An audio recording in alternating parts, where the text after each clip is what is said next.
subsidio del paro, que también se culpabiliza a las personas diciendo que los que reciben el paro solo buscan trabajo en el último, las contrataciones están en el último tiempo en que las personas reciben el subsidio del paro, lo cual es bastante evidente porque las personas son bastante razonables. Con lo cual, si yo tengo que elegir entre poder emplearme en un trabajo precario, temporal, mal pagado y poner en riesgo la prestación que tengo durante el siguiente año y medio, pues sí, eso quiere decir que las personas tienen un nivel de inteligencia considerable. ¿Cuál es el reto pendiente? Los sistemas se tienen que hacer flexibles para no poner a las personas que reciben las prestaciones en esa coyuntura que además es injusta. ¿Cómo voy? Les mandamos después la transparencia. Solo decir muy poquito los retos, solo lo voy a leer. El primer reto importante que creemos, garantizar de forma efectiva que la renta mínima, tanto la prestación y el acompañamiento, sean un derecho asegurado para todas las personas o familias que están en situación de pobreza extrema. Y ojo, porque Madrid tiene una cantidad, es casi el triple de personas en pobreza extrema de las que reciben rentas mínimas, con la cual ahí hay una población muy importante a la cual no estamos llegando. Asegurar los recursos necesarios para sostener las rentas mínimas, flexibilizar las condiciones de la concesión de las rentas mínimas para que la gente no tenga que elegir entre empleo y prestación, aumentar las cuantías de las prestaciones, hacer efectiva la coordinación entre, ojalá fuera entre ONGs, administraciones públicas, especialmente, además, entre servicios sociales, vivienda y empleo, que creemos que son los tres sistemas que más fuertemente impactan en los procesos de inclusión de las personas. No me da tiempo para las propuestas. Vale, nada, muchas gracias.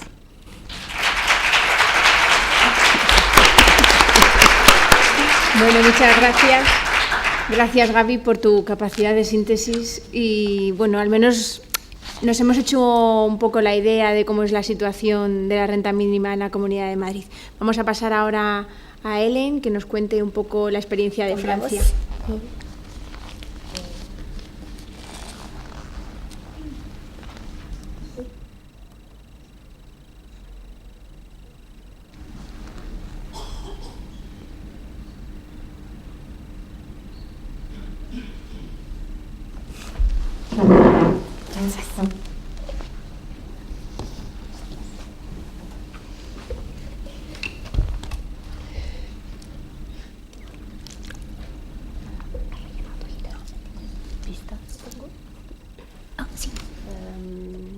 Estoy un poco perdida.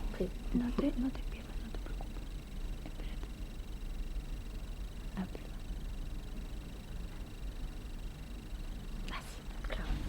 Gracias.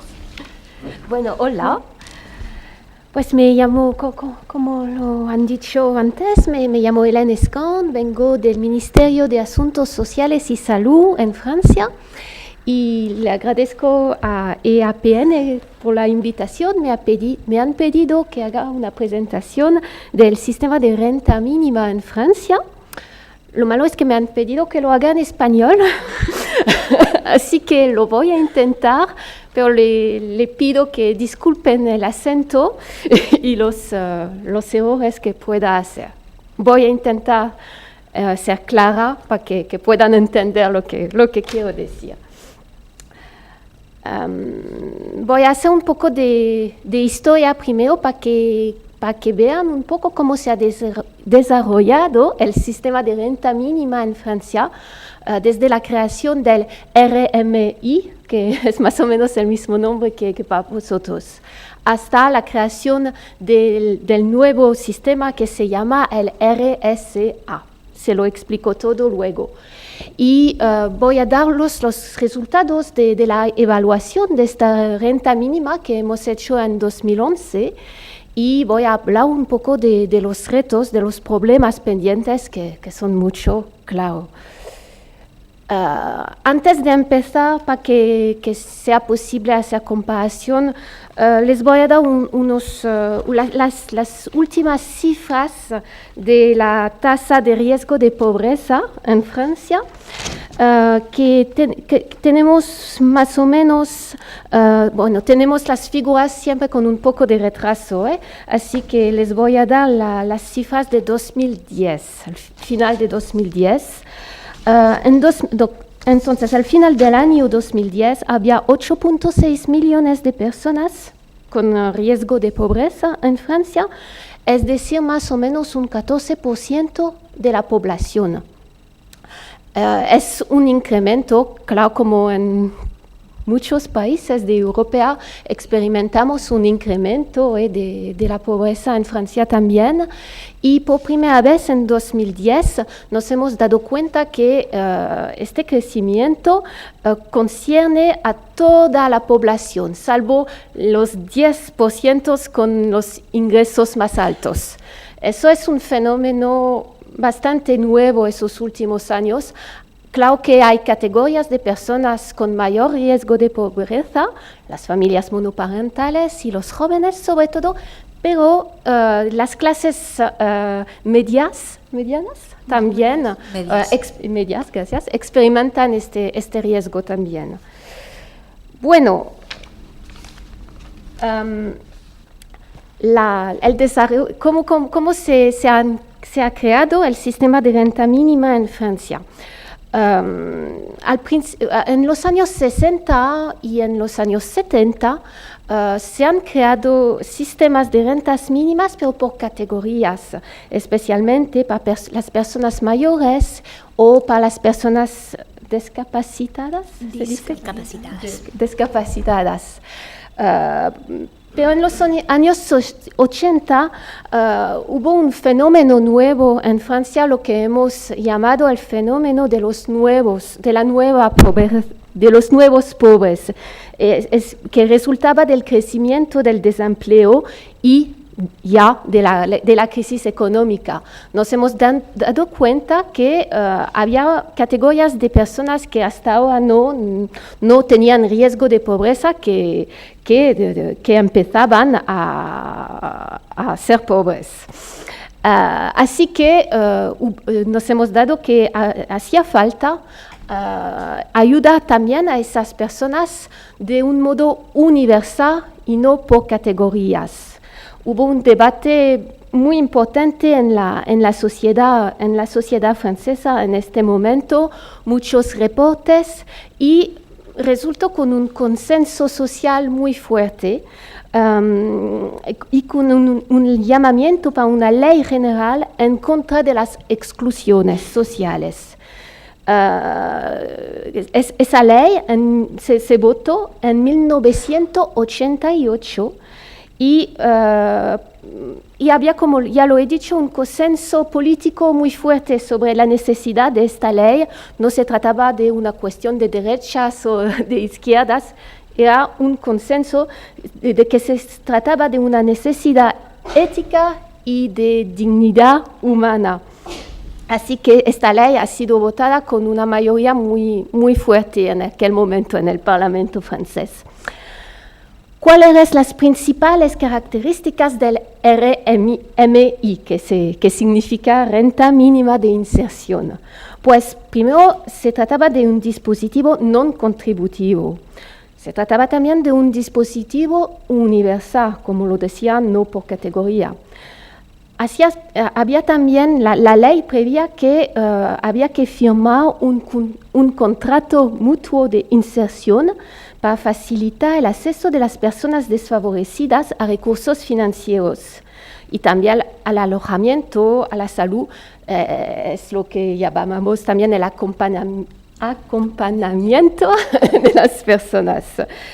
En aquel momento pagaba la renta el Estado central y las autoridades locales, los departamentos, porque como lo sabéis, quizá tenemos varios niveles de autoridades locales en Francia, las regiones y los departamentos y las ciudades.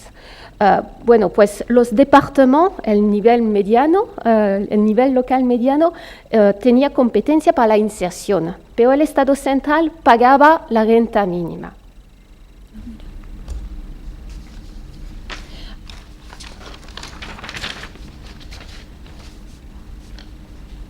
En 2003 hubo pasó algo importante para la evolución de la renta mínima en Francia, lo que llamamos la descentralización. Se decidió que había que descentralizar el RMI. Eso, ¿qué es lo que significa descentralizar? Es que el RMI seguía teniendo un carácter nacional, lo prevía la ley, una ley nacional, pero se descentralizaba su gestión y sobre todo su financiamiento, que en aquel momento, claro, dio lugar a muchos debates. Y también esa descentralización permitía introducir un poco más de flexibilidad, porque había una ley central que daba las características, pero luego al nivel local, el presidente del departamento tenía el poder de hacer algunos ajustes. Bueno, resulta el RMI funcionaba bastante bien, ¿no? La gente, muy rápidamente, la gente pensaba que de todo modo no se podía hacer sin esta renta mínima, pero había muchas críticas que se daban sobre esta renta.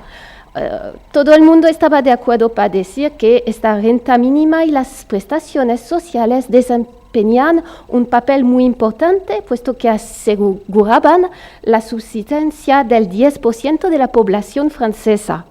Sin embargo, solamente el 50% de los RMistas, como los llamamos, habían firmado un contrato de inserción.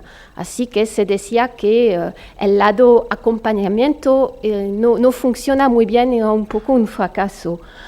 Los beneficiarios de otras prestaciones sociales mínimas, como las prestaciones para las familias monoparentales o para las personas discapacitadas, no tenían ningún tipo de acompañamiento, y eso se criticaba también. Tampoco había bastante coordinación entre el sector social y el sector del empleo, y se decían bastante largamente en la sociedad francesa que el RMI se había convertido en una trampa que mantenía a las personas en la inactividad. Está bien, no voy demasiado rápido.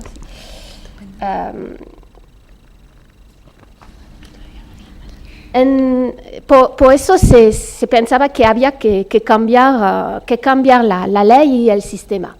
Y además, al mismo tiempo, al nivel europeo, había los debates de los cuales ya hemos hablado sobre la recomendación europea sobre la inclusión activa. El tema, de todo modo, se había puesto de moda. Así que en 2008, el nuevo gobierno, en aquel momento se trataba del gobierno Sarkozy, el nuevo gobierno decidió que había que modificar la ley y crear una nueva renta mínima, la renta de solidaridad activa, RSA.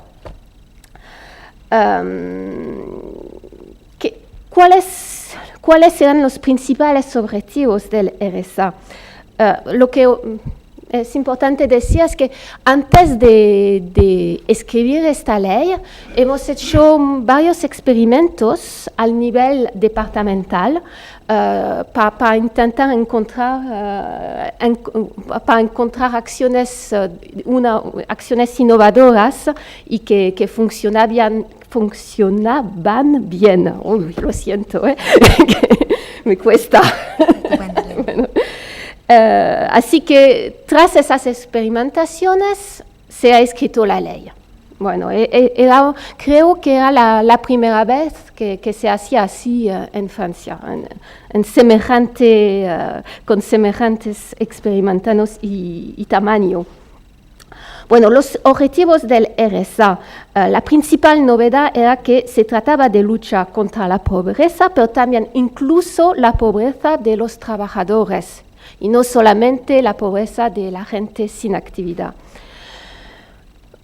había también como objetivo limitar, no sé si se dice así en español, los efectos de umbral. Es que lo que explicabas, que no resulta interesante volver a trabajar porque se gana menos que cuando se reciben prestaciones.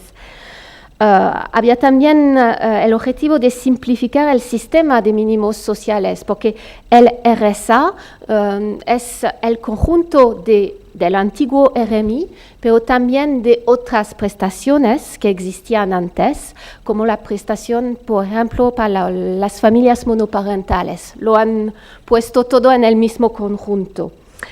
Y también se trataba de ayudar a la inserción social y laboral de los beneficiarios. Se daba mucha importancia a lo que llamamos el sistema de derechos y deberes. Es la misma idea que el contrato que existía ya con el RMI, pero había un foco más importante sobre esta idea.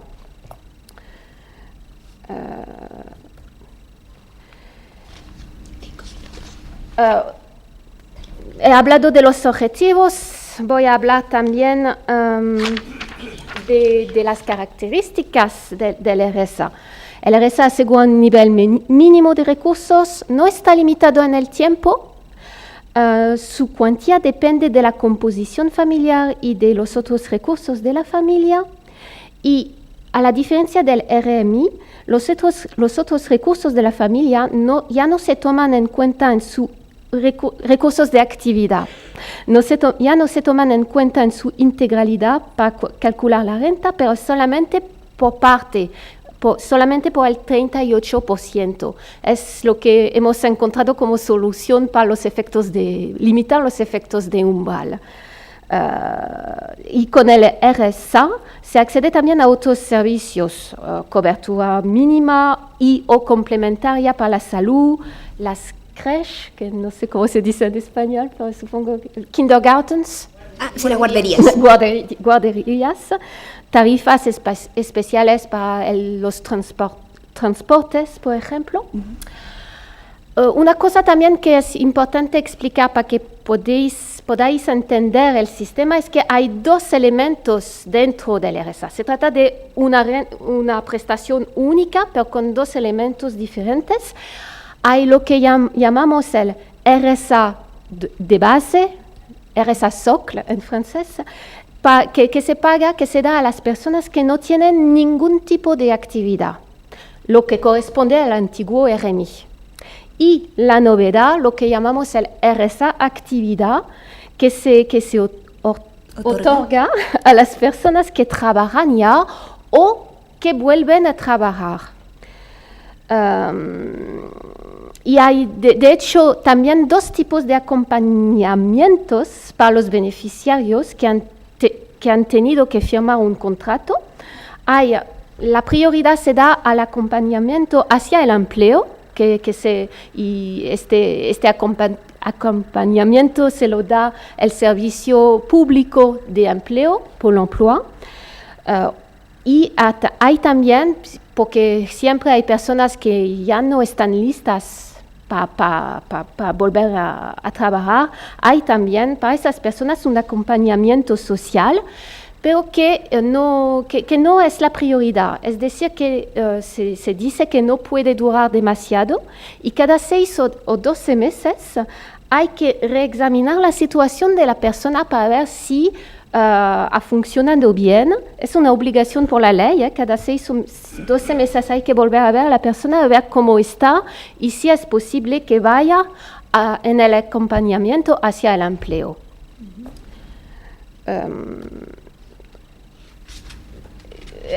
Eso voy a pasarlo muy rápido. Es para explicar la diferencia entre cómo funciona el sistema del RSA de base y el RSA actividad. Para que veáis, la idea es que resulte interesante trabajar. Y con el sistema que hemos inventado, se dice que el punto de salida del RSA corresponde a un SMIC, que es el salario mínimo en Francia, para una persona sola, o 1.4 SMIC para un matrimonio sin hijos. Es decir, que hasta que no tengas el equivalente de un salario mínimo a tiempo completo, pues te quedas en el sistema y percibes esta renta mínima como un complementario de ingreso. Algunas cifras que os puedo dar para para haceros una opinión. En diciembre de 2011 había más de 2 millones de hogares que percibían el RSA. La mayoría percibían el RSA base para la persona que no tienen actividad, 1.4 millones. Había también 230.000 hogares que percibían a la vez una parte de RSA base, el RSA base y una parte de RSA actividad, es decir, que tenían recursos, pero muy pocos recursos, y había un poco menos de 500.000 hogares que percibían solamente el RSA actividad, es decir, que tenían un empleo, pero no se le pagaban lo suficientemente para llegar hasta el punto de salida del RSA. Eso representa más o menos 4.4 millones de personas. ¿Cuánto vale? ¿Cuál es la cuantía del RSA? Pues, primero puedo dar otra cifra que no he puesto en el PowerPoint, pero que es importante, es el umbral de pobreza en Francia, que se sitúa a los 964 euros por mes. No, lo siento, me he olvidado de ponerlo en... ¿Y el salario mínimo? El salario mínimo 1.200, algo así.